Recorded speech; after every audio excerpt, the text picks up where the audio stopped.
Amanti ini juga dalam kondisi yang aman, nyaman, dan sehat. Ini ada yang Nah itu salah satunya lagi, di mana kelebihan Amanti adalah kita mewajibkan semua pengunjung yang datang itu mengisi deklarasi bahwa yang bersangkutan dalam kondisi sehat, tidak pernah bersentuhan dengan pasien yang menderita COVID-19. Untuk tahun 2021 ini Bu, harapannya seperti apa?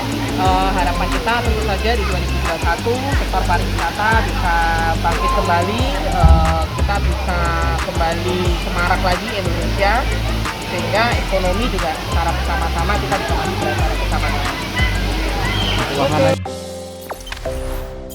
Jangan lupa subscribe, share, komen, dan like ya.